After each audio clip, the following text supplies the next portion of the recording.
JMB friends, I welcome all of you in JMB group of school. Friends last lecture के अंदर हमने exercise जो 2.3 है उसके question number first and second okay by using algorithm division algorithm से हमने वो सॉल्व किया। अब जो question number third fourth and fifth है मोस्ट एमपी क्वेश्चन है उसमें से third and fourth okay. Fifth question इतना कुछ खास नहीं है। चलिए थर्ड क्वेश्चन में मुझे कुछ ऐसा बोला है कि एक p of x, चलिए मैं क्वेश्चन पढ़ता हूँ, यहाँ पे सिर्फ मैंने डेटा लिखा है okay.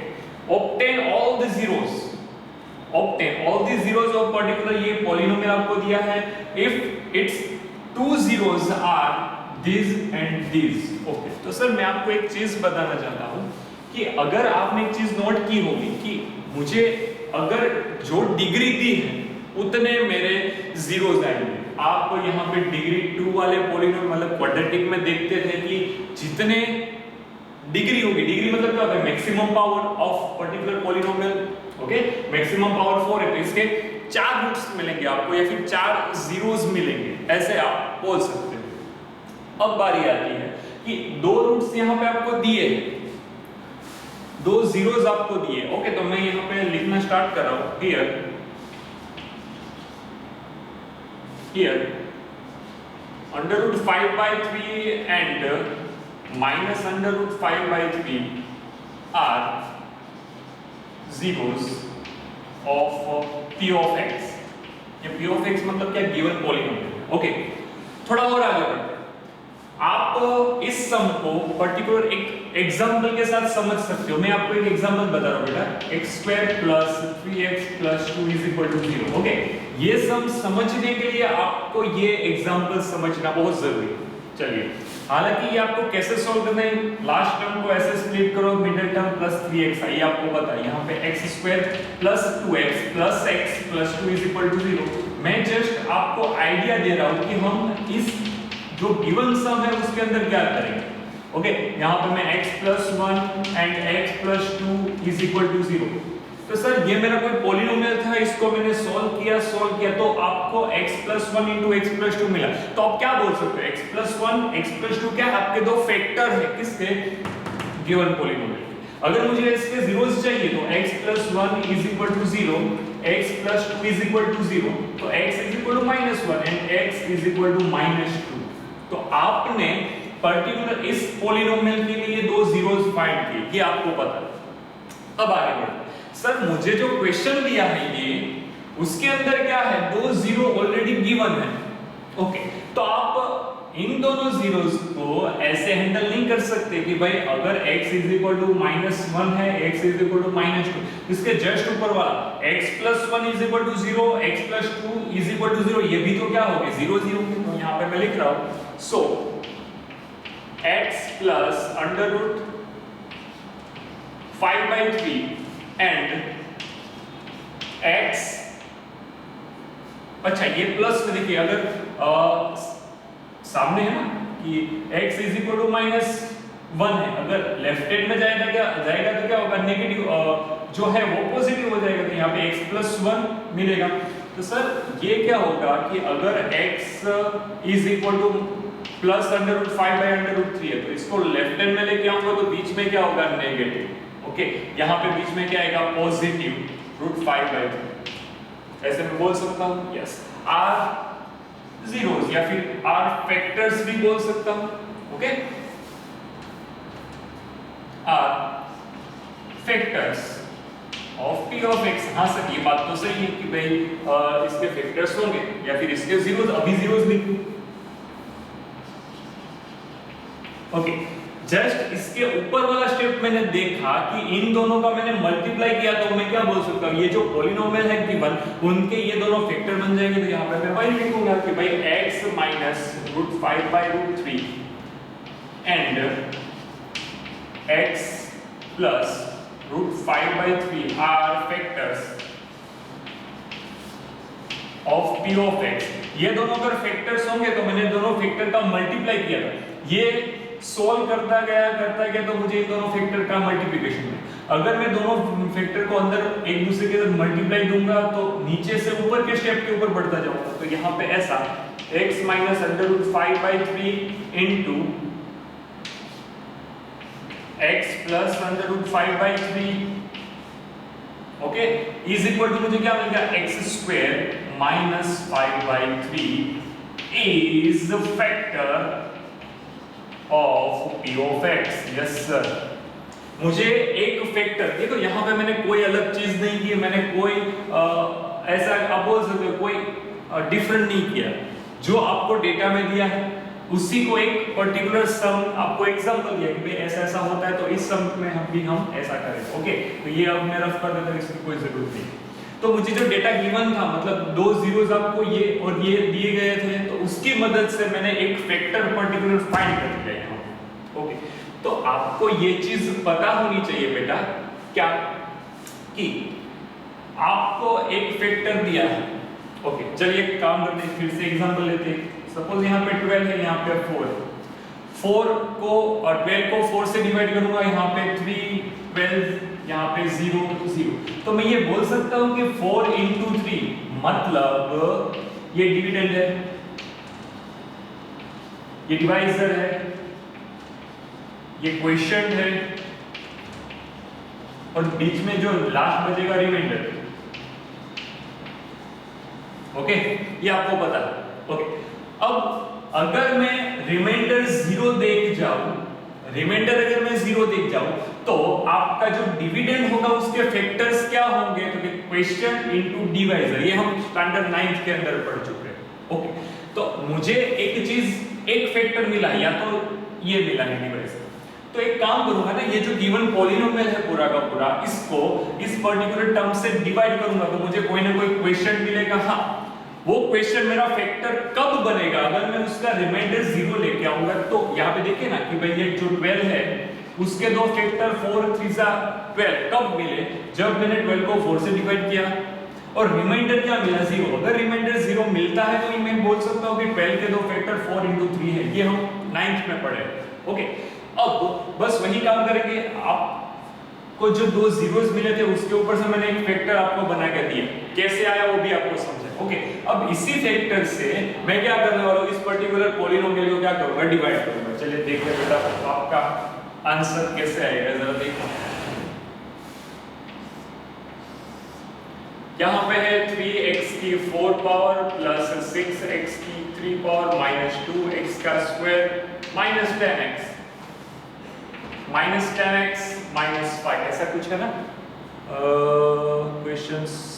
Minus 2x square minus 10x minus 5। Okay, done.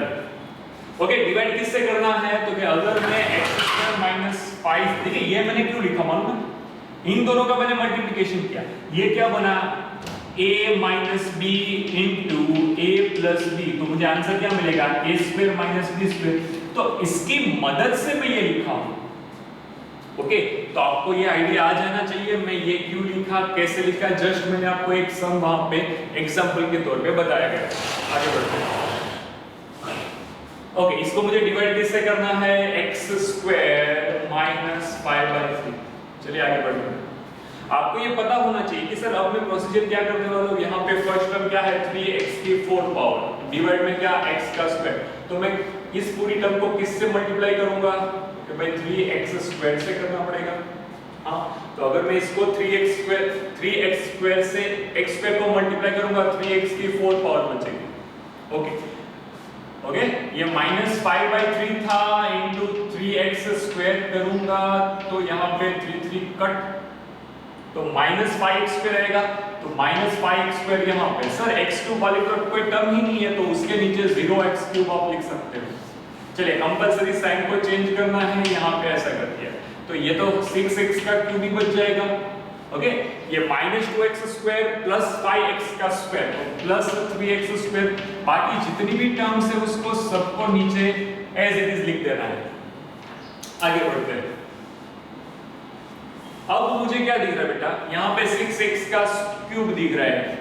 इसकी फर्स्ट टर्म डिवाइड में इसकी फर्स्ट टर्म करेंगे तो आपको आइडिया आएगा कि मुझे इस पर्टिकुलर पूरी टर्म को किससे मल्टीप्लाई करना, तो किससे करना पड़ेगा, प्लस 6x से मल्टीप्लाई करना पड़ेगा। अगर मैं 6x से x² - 5/3 को मल्टीप्लाई दूंगा तो मुझे क्या मिलेगा, देखो यहाँ पे x² * 6x, तो मुझे क्या मिल गया, 6x का क्यूब, हाँ वही तो मुझे चाहिए। फिर -5/3 * 6x करूंगा बच्चे, तो ये 2 कटेगा तो यहाँ पे -10x बचेगा, हाँ एक 10 यहाँ पे है, ओके, तो -10x यहाँ पे लिख दिया। सर x² वाली तो कोई टर्म ही नहीं थी, तो 0x² आप लिख सकते हो। चलिए आगे बढ़ते हैं, ये कंपलसरी साइन को चेंज करो, ये दोनों कट गया, ये हो गया 0, 3x² नीचे उतारो, ये हो गया 0, ये -5, ओके। अब ये मुझे क्या मिला, 3x² - 5, तो अब मैं क्या करूंगा बेटा, 3x² डिवाइड बाय x² करूंगा तो मुझे आंसर मिलेगा 3। तो अब मुझे 3 के साथ मल्टीप्लाई करना पड़ेगा x², तो यहाँ पे 3x² माइनस, ओके, -5/3 था, इंटू 3 करूंगा, ये दोनों कट हो जाएगा तो -5 मिल जाएगा। कंपलसरी साइन को चेंज करो, आंसर 0 आ गया। तो अगर मुझे रिमाइंडर 0 मिलता है तो मैं क्या बोल सकता हूं कि ये जो आपका डिविडेंड है, ओके, चलिए मैं आपको एक रूल लिख के बता रहा हूं। एल्गोरिथम फॉर्मूला आपने को पता है, ये वाला, कि अगर यहाँ पे डिविडेंड होगा, यहाँ पे डिवाइजर है, यहाँ पे क्वेश्चन आएगा, और जो भी आंसर मिलता है वो जो भी बचता है वो रिमाइंडर। एल्गोरिथम क्या बोलता है, डिवीजन एल्गोरिथम क्या बोलता है कि dividend is equal to question into divisor plus remainder. ये आपको पता है, सर कहां पे पता है, 9th स्टैंडर्ड के अंदर हम पढ़ के आए हैं और 10th में भी आपकी टेक्स्ट बुक के अंदर दिया है, एक बार देख लीजिएगा, ओके। तो इसके अंदर अगर रिमाइंडर आपको 0 मिल गया, और चलिए सपोज ये रिमाइंडर 0 है, ओके, तो dividend is equal to question into divisor, मतलब अगर रिमाइंडर आपका 0 है तो आपका जो डिविडेंड होगा उसका फैक्टर कौन होगा, डिवाइजर एंड क्वेश्चन दोनों उसका फैक्टर होगा, okay. So here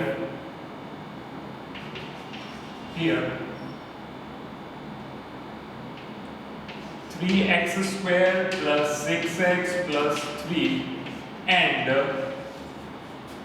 x² - 5/3 are factor of p of x। ऐसे मैं लिख सकता हूँ कि नहीं, हाँ क्वेश्चन जो दिया है उसके हिसाब से p of x, ओके। एक का मैंने सोल्व करके आपको दिखा दिया कि ये आपको डेटा अगर x² - 5/3 = 0 रख के सोल्व करोगे तो x = √5/3 पॉजिटिव, x = -√5/3 आपको मिलेगा। लेकिन ये जो दूसरा है 3x² + 6x + 3 = 0, इसको मैं सोल्व करूंगा तो बाकी के दो जीरोस है वो आपको इसी से मिलेंगे, ओके। चलिए 3 सबसे पहले बाहर निकालो, यहाँ पे x² + 2x + 1 = 0, 3 को सामने दो, 0 हो जाएगा। तो x² 1 कैसे फैक्टर निकालो, एडिशन करके 2 मिलना चाहिए, तो 1 1 सा ऐसे लिख सकता हूँ, x को कॉमन निकालो, x + 1 को कॉमन निकालो, x + 1 = 0। आपको x + 1 and x + 1 into x + 1 = 0 मिला बेटा। तो x + 1 = 0 और x + 1 = 0, तो आपको दो फैक्टर मिले, x = -1, x = -1, okay. So zeros of polynomial x = -1, x = -1, x जो दिए हैं वो कौन से हैं, +5/3 एंड x = -5/3। ये हो गए मेरे चारों के चारों zeros, ओके फ्रेंड्स। आप एक बार देख लीजिए सम को अच्छे से, हमने कैसे इसको सॉल्व किया, फिर से एक बार देख लेते हैं। सबसे पहले आपको क्वेश्चन में दिया एक पॉलीनोमियल दिया और बोला है दो जीरोस ये है, तो मैंने सबसे पहले नोट किया कि डिग्री क्या है 4 डिग्री होगी तो उसके टोटल जीरोस कितने होंगे, 4 ही होंगे। आपको 2 दिए और बाकी के 2 फाइंड करने हैं, कैसे फाइंड करें, तो आपको ये पता है ये जो दोनों है वो are zeros of p of x polynomial के जीरोस है, ओके। सर ये जीरो आए कैसे होंगे, अगर मैंने x - √5/3 लिखा होगा = 0, x + √5/3 लिखा होगा = 0, तभी जाके मुझे ये दोनों मिले होंगे, हाँ। और ऐसा मैं बोल सकता हूँ, अगर मैं इन दोनों का multiply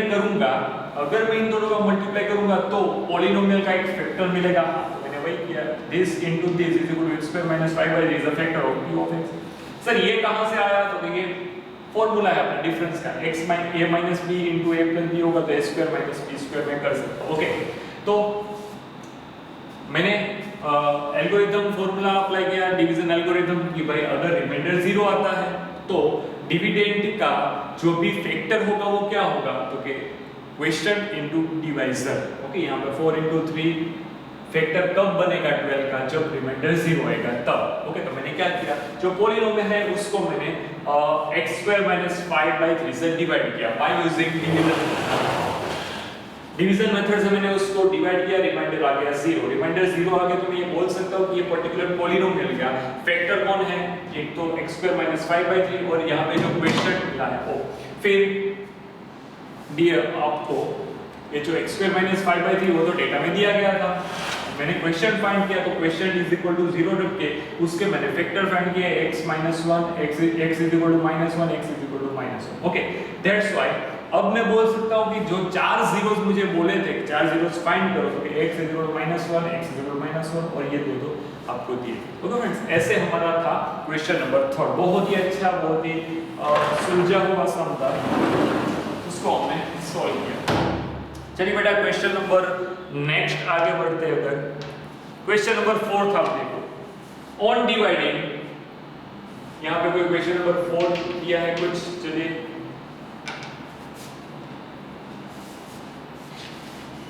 dividing x cube minus 3x square plus x plus 2। Okay, ये कोई है by polynomial g of x, by कोई g ऑफ x से मुझे डिवाइड करना है। डिवाइड, ये पॉलिनोमियल है, इसको मुझे g ऑफ x से डिवाइड करना है। Okay, the question in remainder, question को मैं q ऑफ x बोलूंगा। क्वेश्चन क्या दिया बच्चे? क्वेश्चन दिया है x minus 2। रिमाइंडर, रिमाइंडर को मैं r ऑफ x बोल सकता हूं। रिमाइंडर क्या है? -2x plus 4। ओके, फाइंड जो आपका डिवाइजर होगा g of x is equal to 1। चलो सर ये कैसे मिलेगा? अभी जस्ट थोड़ी देर पहले मैंने आपको एक रिलेशन बताया बेटा। कौन सा रिलेशन बताया?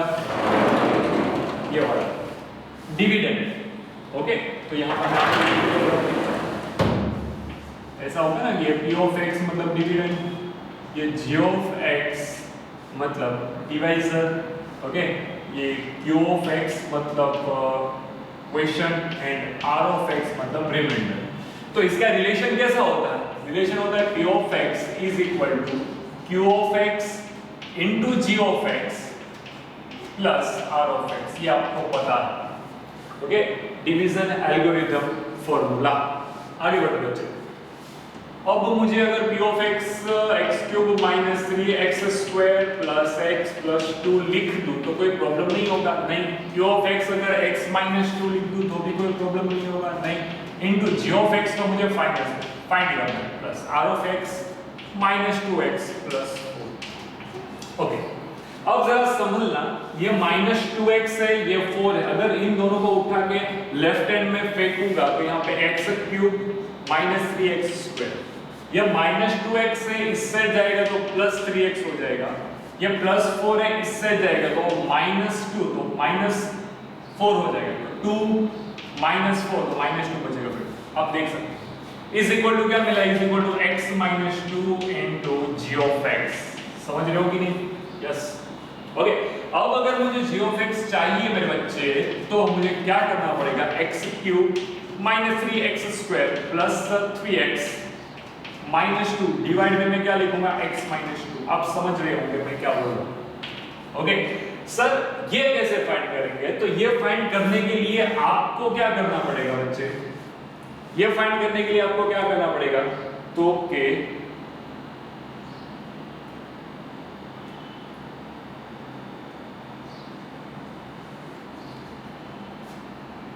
ये फाइंड करने के लिए आपको क्या करना पड़ेगा? डिवाइड करो। ये x cube minus 3x square plus 3x minus 2 divide में x माइनस 2। ओके, चलिए देखिए सर अब हम क्या करेंगे, तो कि अब मैं डायरेक्टली आपको नॉर्मल डिवीजन बता रहा हूँ। नॉर्मल डिवीजन कैसे होगा, यहाँ पे x क्यूब दिया है तो x स्क्वायर से मल्टीप्लाई करना है, x cube minus 2x square. Okay, sign change करो, माइनस ये प्लस, तो ये माइनस x स्क्वायर बच जाएगा प्लस 3x माइनस 2 नीचे होगा, माइनस एक्स स्क्वायर है आपके पास, माइनस एक्स स्क्वायर है डिवाइड में x, तो किससे माइनस x से मल्टीप्लाई करना पड़ेगा। ओके, तो माइनस x से मल्टीप्लाई करो, minus x square minus minus plus 2x, sign change करो, ओके कर दी, यहाँ पे x माइनस 2, तो चलो प्लस 1 से मल्टीप्लाई करना पड़ेगा, x माइनस 2, साइन चेंज करो, ये हो गया 0। ओके, नाउ तो आप ये बोल सकते हो कि जो आपको g ऑफ x मिला है बच्चे वो क्या है, x square minus x plus 1। Okay, ये क्या होगा हमारा आंसर। ओके, अब क्वेश्चन नंबर 5 के ऊपर आते हैं। क्वेश्चन नंबर 5 जो आपको दिया है बेटा एकदम सिंपल है, मैं आपको डायरेक्टली लिख के बता दूं कि इसके अंदर 5th के अंदर ये कोई ऐसा सम नहीं है जो बहुत ज्यादा इंपॉर्टेंट। ओके, क्वेश्चन नंबर 5 जो है मैं आपको सब डेटा समझा रहा हूं, फिर आप उसको खुद से ट्राई कर सकते हो। मैं आपको 2 क्वेश्चन लिख के बता दूं। क्वेश्चन नंबर 5 मुझे ऐसा बोला है, गिव द एग्जांपल। एग्जांपल आप अपने हिसाब से कोई भी दे सकते हो, p of x, g of x, q of x and r of x जो है which satisfy the division algorithm। Division algorithm मतलब मैंने अभी जो आपको लिख के बताया था। ओके, पहला कंडीशन दिया है कि degree of p of x is equal two degree of q of x। In short division algorithm का भी प्रूफ वो होना चाहिए, फॉलो होना चाहिए एंड ये दोनों भी सेटिस्फाई होना चाहिए। कैसे होगा बेटा, देखते हैं। चलिए, degree of p of x, अच्छा मैं अगर एक ऐसा एग्जांपल लूं कि भाई p of x is equal to 2x square minus 2x plus 4, तो ये 14 ले लो, g of x is equal to 2 लूं। अगर मैं काम करूंगा कि भाई p of x को मैं g of x 2 से डिवाइड करूंगा। ओके, तो चलिए इन दोनों को डिवाइड करेंगे आप, तो यहाँ पे 2 कॉमन निकल जाएगा, तो आपको जो क्वेश्चन होगा वो क्या मिलेगा, क्वेश्चन में डायरेक्टली लिखा x square minus x plus 7। तो without any kind of trouble आपने x स्क्वायर, यहाँ पे x, दोनों की डिग्री सेम हो गई। हाँ, तो मैं क्या किया, मैं p of x इसको लिया, q of x इसको लिया। ओके, चलो दूसरा ऑप्शन ये दिया कि डिग्री आपकी क्वेश्चन की degree and degree of r of x दोनों सेम होना चाहिए, रिमाइंडर की डिग्री दोनों सेम होनी चाहिए। ओके, क्या करेंगे बेटा, मैं p of x मैंने यहाँ पे बनाया, p of x is equal to 4x square plus 4x plus 4 लूंगा and q of x is equal to x square plus x plus 1 लूंगा। तो आपको जो भी रिमाइंडर होगा, रिमाइंडर आपको यहाँ पे क्या मिलेगा बेटा, रिमाइंडर मिलेगा जो भी मिले। ओके, इसको इसके साथ डिवाइड करोगे तो आपको जो रिमाइंडर की डिग्री मिलेगी वही डिग्री क्वेश्चन की डिग्री। ओके, क्वेश्चन भी है, हाँ क्वेश्चन भी। थर्ड मुझे क्या बोला, थर्ड बोला है कि degree of r of x is equal to 0। तो r of x is equal to 0 लाने के लिए मुझे क्या करना पड़ेगा, यहाँ पे x cube plus 2x square minus x plus 2। ये कोई मैं एग्जांपल से, ये एग्जांपल आप कैसे लिख सकते हो बेटा, ये आप अपने हिसाब से भी कोई भी लेके क्रॉस चेक कर सकते हो। मैंने सारे एग्जांपल क्रॉस चेक किए हुए हैं। ओके, एंड अगर आप इसको क्रॉस चेक करना चाहो तो इसको डिवाइड करके आप देख सकते हो डिग्री क्या आएगी, रिमाइंडर की 0 है। ओके, तो यहाँ पे हमारा ये चैप्टर कंप्लीट होता है बेटा। क्वेश्चन नंबर 5 के साथ हम ये चैप्टर को कंप्लीट करते हैं। जय हिंद।